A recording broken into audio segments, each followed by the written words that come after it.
Hello and welcome back to another Router Gods video. My name's Humphrey, your friendly neighborhood Thai student, and we're going to do a very niche video for Duke students who are interested in going to Chulalongkorn's intensive Thai program. Now we're going to start with a couple of disclaimers. First disclaimer is I recently completed intensive Thai class level 5 at Chula. Most of this should pertain to other classes. Your results may vary if you take class level 4 versus class level 6. Now at Duke, I've completed 8 to 9 classes, so I've started at Journey 3, and I'll put a chart up explaining the different classes. I know not all of you have gone to Duke, so you don't know how the Duke classes work. The challenges that you'll face at Chula coming from Duke, these are not deficiencies regarding Duke. It's not a bad mark against Duke. It's just that two schools can do things completely differently and both be successful. Both have full classes, both are well known, and actually I would say for Duke students, for people going to Duke, is probably the perfect school for 90% of the people who want to learn Thai. The first big thing about going to Chula from Duke is you need to look at the schedule for Chula. The reason is Chula classes have a different duration. The cycle is different. There is entry exam if you want to skip levels, and it's much more rigid. So at Duke, it's very easy. 1 month, 1 month, 1 month, right? 1 month, 1 class. And there's also admin that you could speak to. You could walk inside the school and speak to admin. You cannot do the same thing at Chula. If you are thinking about taking a class at Chula, you need to be looking at that schedule months and months ahead of time, 3 to 4 months before that. There is a cutoff time, and if you don't make that cutoff date, you've got 2 more months of waiting. Not the end of the world. You might as well go back to Duke and take a couple classes like I'm doing right now. I'm taking a morning class and I'm taking an afternoon class. It's my break from Chula. And that's another thing is like when you come from Chula back to Duke, you can take 2 classes at the same time and it's relaxing. So at Duke, you can take a level check, a placement exam with the admin up at front. It is it's a verbal test. I think it's around 10 questions. It's kind of stressful. But if you've taken Thai before, you can walk into Duke and you could start maybe at class number 3 or class number 4 or whatever. Some people have started at class 5 or 6, right? Because they did a lot of self-study, or maybe they're coming from a different school. Or in some cases, they're former Chula students and then they kind of want a fun class to speak more. We'll talk about that at Duke, and then they come in at like level 5 or level 6, easy to them, they're relaxed, it's not a problem. Same thing at Chula, except that the placement exam is in 2 parts. The first part should be easy for you guys at Duke, and that is a speaking, kind of like a speaking on a video, and you basically introduce yourself in about 2 to 3 minutes. For Duke students, you do this all the time because you're talking all the time. This should be absolutely no problem for Duke students. Now the second part of that will be the written exam. This is done online. It is 50 questions. The placement exam has a lot of formal vocab, has a lot of vocab that you've never been exposed to. That's not a fault of Duke. It's just don't get your hopes too high for that placement exam. Do as much as you can, and they'll pick a level for you. There's no shame in whatever level that they say. Let's say they're level 5, there's no shame in going, okay, I'll instead of level 5, I'll pick level 4. Can I start with level 4? They will let you do that. If you're a decent Duke student and you've gone through all the classes at Duke, you should place somewhere at level 5 or level 6. Don't feel bad that you're not placed later because Chula classes are 100 hours each, along with probably 100 to 150 hours of homework. If you had to put a Duke student up against a Chula student and rank them, what I would say is 1 Chula class, 1 level at Chula is approximately equal to 1.5 to 2 levels at Duke. So level 4 at Chula is approximately equal to the 6th or 7th class at Duke. the writing. Let's talk about the writing. How is it going to be different? At Duke, you do a decent amount of writing. At Explore 1 and 2, because that's where they teach you the alphabet and the tone rules and the special marks and all that stuff. And past Explore 1 and 2, Explore 3 and Connect 1, 2, and 3, there is, homework and writing, but it's easily done, I would say, within 15 to 30 minutes each day. At Chula, expect to do a hell of a lot of writing and reading. Hours and hours per day. In fact, if we were to compare your self-study and your homework, at Duke, your homework, 30 minutes, maybe an hour. On the rough nights in Explore 1 and 2, I was doing maybe 2 hours was like the worst. And of course, you could spend more time if you wanted more practice, but I would say the worst at Duke would probably be 1 to 2 hours. That would be your worst. At Chula, your worst days are 4+ hours, and your average day is somewhere in the neighborhood of 2.5 to 3 to 4 hours.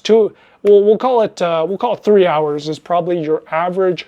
Chula, they're going to hit you for every single mistake that you make, and points will be deducted.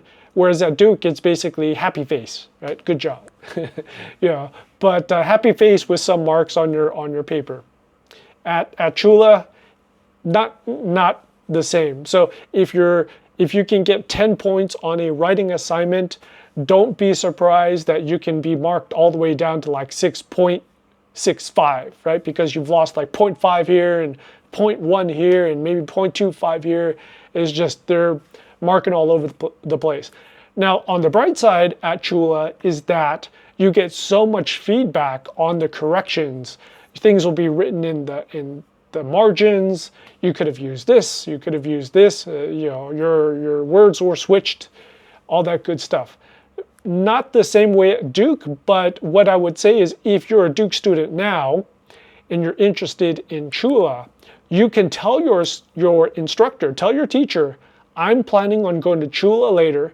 It's okay. They're completely fine with that. It's not a bad thing. You can tell them like, hey, I'm thinking about going to another university or Chula later on. When you grade my homework, can you please grade it strictly? Can you please grade it like tough? Like hit me with all you got. Okay, let's talk about the quizzes. So at Duke, your quizzes stop at Explore 3. So all the way, the Journey 1, 2, and 3, Explore 1 and 2, you've got quizzes every couple of days, but those quizzes are really quick, 10 to 15 minutes, fill in the blank, ABC, very easy. Boy, oh boy, at Chula, be prepared for hell. This is where it's going to be very different.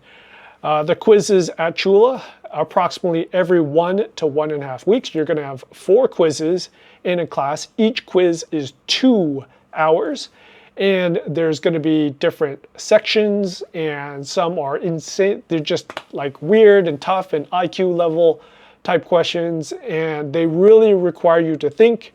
And the listening part of the quiz, you get one shot at the listening part. It's not like at Duke where they'll play the audio twice, and if you beg, they might play it 3 times. Nope, it is full speed audio, one time, and if you miss it, you miss it. All the instructions are in Thai. At level 5, you're considered a big boy. They're not going to teach you any writing at level 5. They expect you to already know all the tone marks and all the writing. They spend 0 amount on that. When you finish a quiz at Chula, you just kind of sit back at your chair and go, my God, what the hell was that? Your final at Chula is 2.5, 3 hours, and it's freaking massive, and you're going to study a hell of a lot for it. And that's no fun at all. If they say, 2-hour quiz, they're going to immediately put the clock up and that countdown is going, and you're you're trying to answer the quiz and you're constantly looking up going, darn it, I got 13 minutes left. And when that buzzer goes off, you're done. There's no mercy. There's no mercy on, we'll let you go for another minute. It's like, no, you are done. So that's a big difference and could be a shock is that Chula is really, even though this is kind of like a lifelong learning type of classes, they're really treating you much like a normal Chula university student. It's like they're adding in that stress of like, you've got to finish on time. And yeah, the writing assignments, we're talking about writing assignments, is that you're going to do a lot of writing. And some of those writing assignments will be during class. And you will have 30 minutes to do this writing assignment. And yeah, the clock is ticking. The clock is ticking. And now, thankfully for me, I was the slowest one. And a lot of times they let me go. They said, okay, you're not done yet. Take this home, finish it, bring it in the morning. So, okay, thank you, thank you, thank you. I don't know. So in the beginning, I did tell them I was from Duke. And I think I was the only student in this batch. That's an assumption, but I'm pretty sure that's true. Out of my class, I think I was maybe the only one coming from the outside. So coming from the outside, starting into level 5. So they knew I came from Duke. And I told them, like, at Duke, we didn't do a lot of writing. Like, we did a lot of speaking, and they honed in on that. They like a missile, right? They honed in on that, and I think they might have given me a little extra leeway. But maybe they do this for every slow student who's writing. It might make sense for you as a Duke student. When you start the first day of class, you're going to introduce yourself.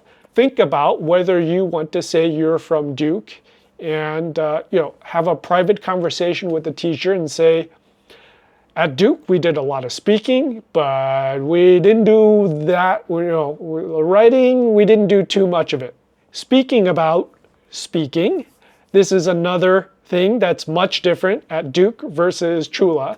At Duke, the ad hoc speaking, so that is just, there's no subject, like boom, like we're going to start off the class by introducing ourselves and how did our day go and what did you do on the weekend and have you had lunch yet and what are you having for dinner after class and what special thing did you do for Songkran. That type of speaking, both between you and the instructor and you with the other students. At Duke is number one for that. One day at Duke, now we're talking Explore 3 and beyond. Explore 3 and beyond. One day of speaking at Duke is as much volume as 1 to 2 weeks at Chula. Let me say that again. One day of speaking at Duke is approximately equal to 1 to 2 weeks at Chula. And the reason for that is Chula tends to be very lecture-based. The teacher's talking. There's generally no talking between the students. Free-form talking, you're going to get much more of that at Duke. Whereas presentation talking in front of students, talking in a formal voice, vocabulary, etc., that's going to be a Chula thing, and that's going to be where Chula students excel at. Okay, student demographics and seriousness. We'll start with the seriousness first. Because the classes are much more expensive, we're talking 29,500 baht at Chula for one class versus 8,500 baht at Duke, 500 when you include the book. And so you're talking about almost a 4x difference in price. Chula's 4 times more expensive. So you would expect the students at Chula to be more serious, and that I have found to be true. Make the conscious decision when you sign up, when you pay the money. I am not missing a single day. I went to every class. I was never late. On time, all the time, every single day.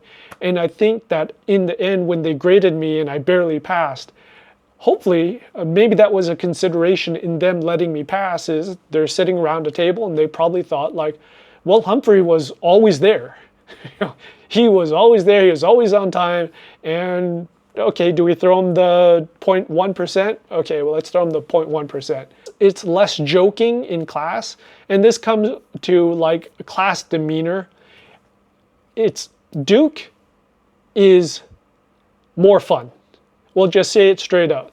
It's intrinsically more fun. Teachers are joking with the students. Students are joking with each other. Sometimes it crosses the line. Like it's the boundary between student and teacher is very thin, because a lot of times I think most of the time the teachers are also the same age or younger than the students. So yeah, she's the teacher, but she's also one of us, right? So we at Duke, we tend to joke around with the teacher just as if they're one of the group. Whereas at Chula, no, you don't. You do not joke with the teacher at Chula the same way you would joke. Actually, I wouldn't even think about joking around with the teacher at Chula. Like, that's inconceivable. Like, there is a hard line between student and teacher at Chula. Probably most students going to Chula are not going there because it's fun. You're going there because it's the hardest damn class in Thailand, and you want to see if you can survive it. You want to see what, like, let's see what this is all about. Like, but damn it, when you finish that course, it will be the most rewarding thing that you will have ever done. And we can compare that to Duke. When you finish a class at Duke, you feel pretty good, right? I would say that when you finish Explore 1 and 2, those two classes, because you're learning how to write, you feel really good, because at the end of it, you're like, damn, I could read some letter. After Explore 1, it's like, I could read most of the letters, like tone marks, I'm doing pretty good. After Explore 2, after you've learned all the special rules and stuff, then you're like, whoa, like I can actually, like, it feels like a big accomplishment, because a couple months ago, you didn't know how to read anything, and now you could read. Okay, you're a little slow, but the sense of accomplishment that you get when you finish a Chula class. When I finished my final at Chula, the clock was running down. So it's like, 1 minute. It's like looking up, like 5 minutes, 4 minutes, and then like seconds were counting down. And I had one question, and I was like, F it, go guy, A, B, C is go guy, and the different consonants. So I got nothing to lose if I guess. So, pick one, and then the alarm went out. Like, there was nothing left in the tank. I was completely drained, but I felt that even if I had failed the class, that it was still a win because I went through the whole thing. Right? That's the reward and the sense of self-accomplishment that you get from surviving something so tough. Presentations. So at Duke, in certain classes, you'll do one presentation every couple weeks, or maybe a presentation at the end. In Explore 3, in its current form, you do one presentation, it's 2 to 3 minutes at the very last day of class. And it's kind of a fun thing, not a big deal. Totally different ball game at Chula. Completely different. At Chula, you have one presentation every week. It is a PowerPoint speech type presentation, and you get up in front of the whole class. You're given 5 minutes, and then at the end of 5 minutes, you don't sit back down. You stand up there probably for another 5 minutes. The teacher's going to ask you some questions. So one person is going to try to summarize what you said in your presentation, and then you're going to stand up there and get grilled by students about what you presented, and then you sit down. So the whole process lasts about 10 to 15 minutes. For some students, it is extremely stressful because you're doing this all in Thai. For me, I had fun with it, and it takes a while to create your presentations, whereas at Duke, it's pretty easy. It's not a big deal. vocabulary at Duke is going to be skewed towards regular daily life, pasapud, normal vocabulary. Whereas the vocabulary at Chula is going to be more formal, government documentation, news articles, government announcements, different level of vocabulary, different formality. And you're reading, you're going to be hit with words. It's like, what the hell is this word? Oh, it means to talk. It's like, well, I've never seen that word before for talk or to explain or to notify. And it's like, oh, well, different vocabulary set, folks. So a Chula student who's gone through all the levels at Chula, they've been learning these vocabulary words, so they don't have to expend any extra time learning those words. They already know it. They're used to it. Whereas you as a Duke student, here's the tough part. Not only do you have the daily homework and the self-study, so you've got the stuff assigned to you because you're going through the chapters in the book. Right? That's the normal workload.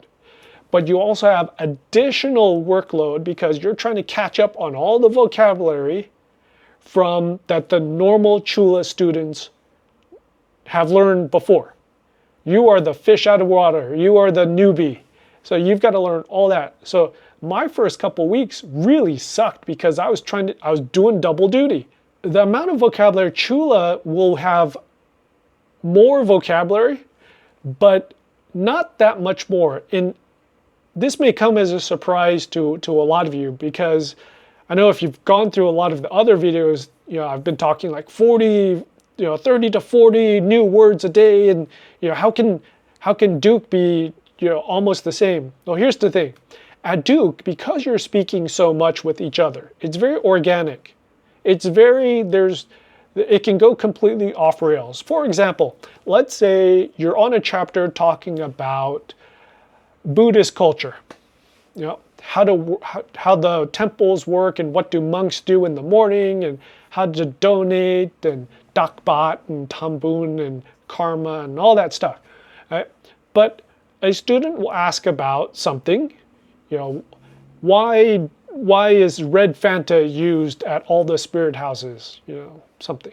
And then that will prompt a discussion for 20 minutes and it can go off the rails, and then all the students are chiming in, and invariably there's going to be vocabulary that just pops up.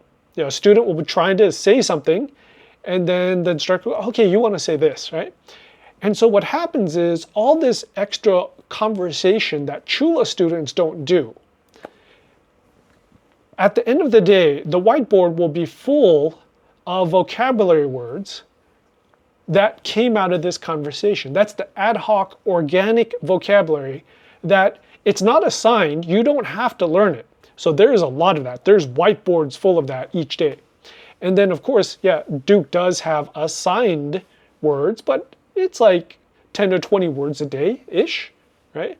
So yes, there is assigned vocabulary, but there's also a lot of unassigned vocabulary that if you wish to learn it and you put them out together, it would probably come close to what you get at Chula in terms of number of vocabulary words that you're learning. Now, Chula, the amount of assigned words is insane. It's crazy. But because we don't have that much talking in class, the extra words that come up that the teacher will write on the board, there's some of that. There's a little bit about that, but it's 1/4 of the amount at Duke. Okay, preparation. You've made the decision to go to Chula, you've plunked down the money, and you're going to start, let's say, in 2 or 3 months. How should you prepare if you're a Duke student? So what I would do is get these 2 books. The first book is this guy right here, Thai 9,000 Words, and go through the crime section, the medical section, government section. Try to learn all those vocabulary words that you normally, the more vocabulary that you know going into Chula, the better. And concentrate on stuff related to government. Concentrate on words that are used in news and formal language. You need to get used to that as soon as possible. The second book I would highly recommend is this guy right here. This is the Thai reference grammar. This is, I consider it the Bible. It's a thick ass book, but get this book before you go. Second tip for you guys is your writing. Make absolutely sure you've got your consonant classes down, your tone rules. Get your writing stamina up. Write as much as possible. Write as much as possible before starting class at Chula. Get used to writing. Get used to writing paragraphs. Read as much as you can before going to Chula. You need to get your reading stamina up. Yeah, you're going to be reading a lot, and especially in your quizzes, yeah, it's going to suck. One thing that I forgot to mention, at Duke, when you read, when the teacher goes around and you're reading a passage and you read, you're reading multiple lines, paragraphs at a time, depending on your class size. So if your class size is small, let's say 5 students, you're going to read like a lot. It could be like multiple paragraphs at a time. Whereas at Chula, it was really weird because we're reading a passage and you get one sentence, like boom, one sentence. I was like, well, yeah, I want to read more. Like, can I read 2 sentences? Nah, you got one sentence at a time because you're going around. And I think they do that because the way the PowerPoint is they zoom in, or the one sentence is 1 sentence per page or whatever. But yeah, you don't read as much at Chula. At least in class, you don't read as much. A couple technical tips for you is Microsoft Office 365. Since you're going to need to do a presentation and they prefer it to be in PowerPoint, might as well just beforehand get that subscription to Office 365 so you get that PowerPoint and Microsoft Word, etc. Just that way you don't have to worry about getting it during class. And also a USB stick. So USB stick is because when you do your presentations, you can go up to the computer, put in your USB stick and run it off the stick. Make sure you don't have any major life changes or major things that you need to do during the 6 weeks of class. If you're flying into Thailand, make sure you have your living situation done, already fixed a couple weeks before class. Make sure you're acclimated, the jet lag is done. You want to hit the Monday or whatever day you start. You need to go into class and not worry about anything else, because really what's going to happen is, and this is the big the main difference between Chula and Duke. Duke, you can take a class and still have a life. You got a little bit of homework. Yeah, it's a tough class, but you can still have a life. I know students who work full-time and take classes at Duke. With Chula, you do not have a life. It's going to be extremely tough for you to do anything else other than go to school and study. That's it. You're completely concentrated on that. Yeah, you could sneak in workouts and fitness a couple times a week. Maybe you could work a couple hours, but yeah, I don't know if you could really try to do a full-time job. I'm sure there's people who do try, but when you go to Chula, that is your life. Okay, for this last section, we're going to talk about what I could have done differently, what I should have done differently as a Duke student coming into Chula. And we're recording this section with a different microphone. This is the Lark M2. I should have read more going into Chula, and that is, I should have read a lot, just gotten my reading stamina up. I should have read more government documents. I should have read more newspapers. I should have gotten used to modern font. Modern font, you're going to get hit with a decent amount at Chula, definitely more than at Duke. So you need to get yourself used to reading long paragraphs, long pages, multiple pages. You need to get used to the formal vocabulary. You need to get used to modern font. And lastly, but not least, is you need to get used to Thai numbers. So Thai numbers, they definitely teach you that at Duke, but it's one of those things where it's kind of an afterthought. They teach you the Thai numbers, and then they're like, meh, it's not that big of a deal. But at Chula, Thai numbers are a huge deal because all your instructions are in Thai, all the numbers are in Thai, everything is in Thai, the page numbers in your book are in Thai. Yeah, like 95% of the numbers that you see at Chula will be Thai numbers. And yeah, it's a shock. It's a shock if you don't know them right off the bat.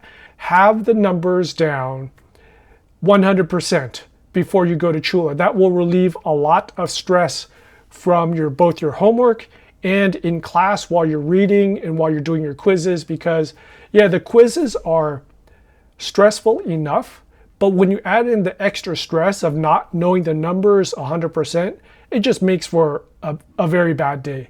The second thing I would have done coming into Chula would be practicing my writing, getting down the tone marks, making sure you're writing in full sentences and not just one word at a time, because it's very easy to get into that trap of just learning vocabulary and writing one word at a time. I know I got kind of stuck in that trap.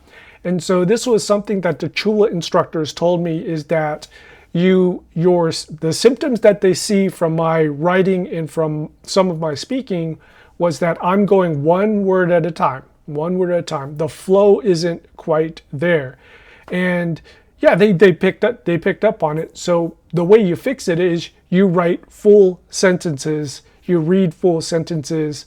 Whenever you learn a new vocabulary word, don't just learn the vocabulary word, make a couple sentences, a couple common sentences that you can quickly pop out, and it kind of becomes nearly automatic in terms of just writing that sentence out. And yeah, once again, the tone marks, make sure you have your tone marks. Make sure you have your tone marks 100% before going into Chula, or as close to 100% as you can. All right, Humphrey with Router Gods. If you have any questions or comments, put them in the section below, and